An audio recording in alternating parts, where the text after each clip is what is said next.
Welcome back, gentlemen. It is Friday. I didn't make a video in the morning because I didn't make it out to the gym. There was two main reasons. One, it's when I wasn't. It was a push day, and I didn't have that energy to really feel like I was gonna be able to lift some weight and break some PRs. So I said, okay, let's do it after work. After I get enough food throughout the day, I'll have enough energy to push. Because I woke up not feeling too you know too pumped. And then also it was just snowing a lot in the morning at night, and I just didn't want to go through that as well. It's still snowing, but snowing a lot less. And I'm actually excited because I really like the snow. I enjoy the snow, but I need to make sure because there's no snow on the road, but on the grass, on the cars, the roofs of people's houses, it's looking really pretty. So, but you still got to be careful on the road. Um, because there might be some icy roads. So gonna drive a little bit slower today. But I do got four-wheel drive, so that's good. But I hope everyone's morning is going good, guys, wherever you guys are. And a little small update on the content creation system. I figured that all out yesterday. I figured out a little walk, basically got figured out how to create content and put everything together. And now I'm going to try to figure out how I can automate it more and more and more, where it becomes easier for me to create videos on more of a consistent basis, plus figure out different ways to use AI. So I don't know. The more I learn about AI, the crazier it is. It's really wild on what it can do and where this can all lead. But as always, guys, let's get into our checklist.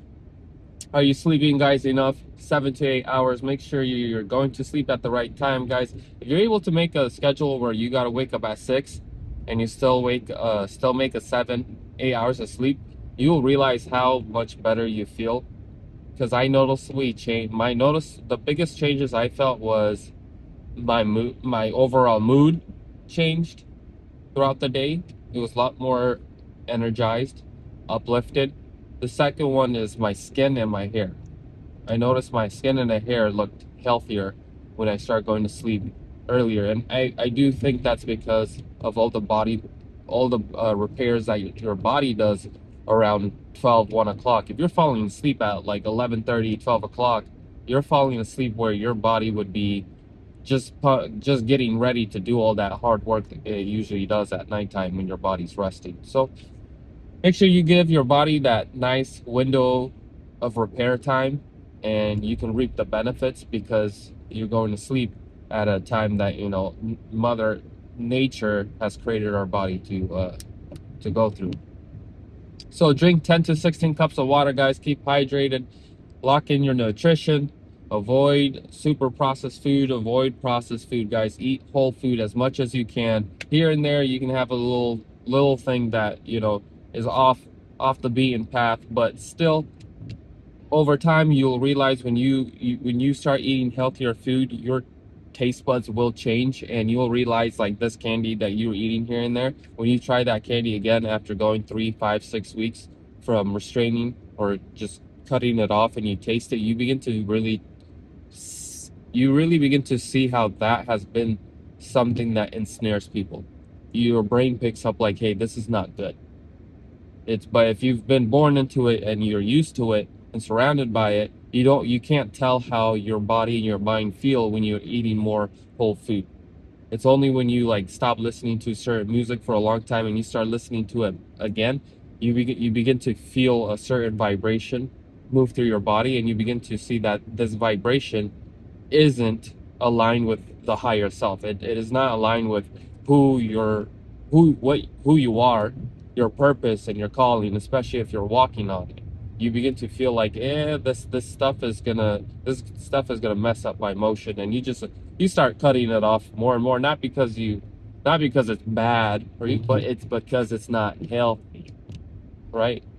As Paul says, all things are permissible, right? All sins is permissible, but not all of it is healthy. Not all of it's beneficial. So that's the new way of really figuring out how do I go through life. It's basically figuring out what's healthy and what's unhealthy. In other words, what is allowing you to fulfill your mission, what's allowing you to stay focused, what's allowing you to feel uplifted, right, edified, encouraged, empowered. If if right if going out and having fun with your friends, not even your friends, but just anything that's not immoral, right, not sinful, right, you realize you can't be doing it is because it's not beneficial to you in your life. It doesn't move the needle, and you start cutting things off like that, not because it's bad, but it's because it's not healthy for you, it's not beneficial for you, right? It doesn't have to be evil or immoral, right, or sin for you to decide to cut it off. This is when you free yourself from sin. You stop thinking about the world and good and evil. You think about it in healthy, non-healthy. Anyways, make sure you guys are going to the gym. Have a routine, so when you walk in there, you're able to pump out the workouts that you need to pump out, and then bounce. Make sure you're eating enough protein to make sure that you have enough amino acids for your body to use to actually build the muscle after you teared it at the gym. Your daily and weekly tasks, guys. Know what you guys are doing this weekend. It's Friday. It's another weekend you can enter into and practice your discipline. Because I know weekends are very difficult to get into, feeling like, hey, I still need to be disciplined, because we have been trained to, oh, the weekend is an off day, we can relax. No, these off days and relax days, you have to really clock in that those are the days that I can make a lot of progress on my goals, because you have more time to yourself. You don't work your 9 to 5. You don't got that 2-hour commute. You don't got the other things that are going on during the weekdays that are not happening on the weekends. So your weekends becomes a space of you having a nice 4 hours, 5 hours of interrupted time where you can get a lot of work done if you have it planned ahead of schedule. So you don't get on Saturday and wake up at whatever time you wake up at, and then you take 2 hours to realize and make a plan for the day. It's because you already had a plan going in. You already knew what you were going to do. You knew you already were going to work on this and do this. And once you told yourself, hey, I'm going to wake up at this time, hit the gym, eat my breakfast quickly to get dressed and get out of here and go to the cafe and be at the cafe for the next 5-6 hours. And I'm going to be working on these things, or I'm going to be studying this, expanding my knowledge. So all of this is all planned. It's pre-planned. So you're saving a lot of time and mental energy from already know what you're going to do, so you're not thinking about it. And then the other one is you're saving time, because you're not sitting around thinking about it on a weekend, right? And this is the beauty of having routines. Routines save you time, guys. It saves you time.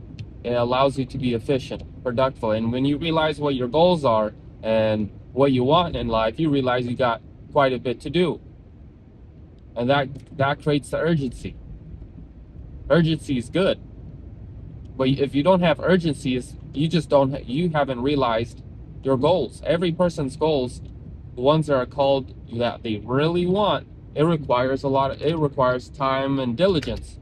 So when you realize that, you begin to say, damn, I need to put in work every single day to make this happen. There is no off days. Something has to move the needle every single day, because if I don't use every single day, I'm betraying my dreams. To betray your dreams is to betray yourself. It's to betray God.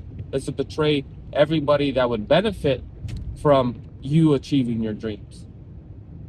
So you got to treat your dreams as if it's making it into heaven, right? Because you're supposed to bring heaven on earth. You're an ambassador of God. You're an ambassador of love, right? You're called to do the Christ work, which is bring heaven on earth. That's why you do your morning prayer. Let your will be done on earth as in heaven. You are the temple that God moves through, right? To make heaven come onto earth, to spread his dominion of love, peace, and harmony onto earth. So this is why it's important for you to go out and achieve your dreams. Okay. And then self-advocating, setting boundaries, guys. We've talked about it multiple times this week. Do them. practice them, it gets better. It gets easier over time. And don't feel bad that you're not good at them. It takes time. Don't feel like everybody does this flawlessly. Putting boundaries and self-advocating are very different. They're a different way of life. Okay? And the faster you do them, the faster your life will get better. And then the biggest one, guys, are you reflecting at nighttime? Do your gratitude sessions. And above all, guys, pray with God. He desires a relationship with you. He desires you to have a good life. He wants that for you more than you want that for yourself. But through life, we have subconsciously believed that that can't be true. And I understand, I've been there too. But these are subconscious beliefs. These are the principalities and rulers of darkness that we have to overcome. Any thought that makes us feel like God doesn't like us, that God doesn't care about us, that God is upset and angry with us, those are the lies of the enemy that are keeping your awareness from seeing the love of God. And if you notice a lot of Christ's parables, that's what he was aiming at. He was trying to expose people's subconscious beliefs about God, right? And this is why he said a lot of things to the Pharisees. He reminded them of a certain scripture in the Old Testament where Christ was saying, this is his true character. But you guys desire sacrifice. You guys desire to point out people's flaws and judgment and condemnation and give 1,000 reasons to why a person should be cursed, rather than focusing on that God is merciful. And he kept on repeating that. So I got to tell you guys, when you begin to renew your mind, renewing of the mind is really, I'm going to change my beliefs about God, and I'm going to change the beliefs about myself. These are the two most important beliefs, dominions that you have. It is through these you have power over your life, authority in your life. It is through that. It is through the I am, because you need to realize your I am, your identity is this. It is through that identity that you see God, and it is that same identity that God sees you through. So your perception of God is the same perception that God sees you through. What you got to do is you need to renew this I am, right? And stop seeing God through your own eyes or the eyes of others. But now you got to look through the eyes of Christ. If you look at through the eyes of Christ, how did Christ see the Father? When you do that, that's where the transformation occurs. And this is why he says, I am the way, the truth, and life. If you adopt my identity as your identity, because being you are one, you will realize that the Father is also one with you and will make a home with you, right? So the resurrection is really you putting off your old ideas, the mind of the first Adam and Eve, right? And put on the new mind, which is the second Adam, which is Christ. To put on Christ is to put off your old man. To put off your old man is to die to the world. It's to die to self and to resurrect into a state of consciousness where you're in the light. So what does that mean? You know the truth, and the truth sets you free. So meditating on the words of Christ is what sets you free. It's not just believing in the cross.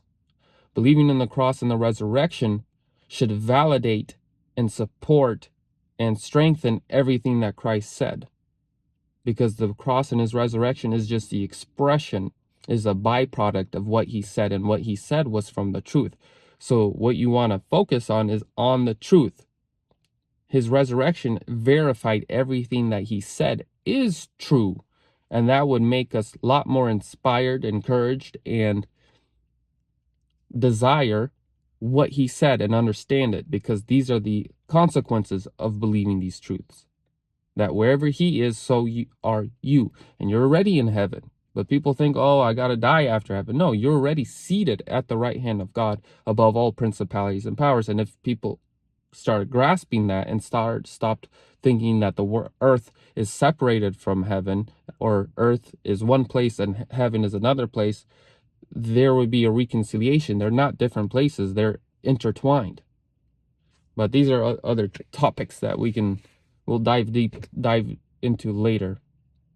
But all right, guys, Make sure you guys are doing your prayers, do your take action, be intentional with life, and talk with God. And I'll see you guys later. God bless.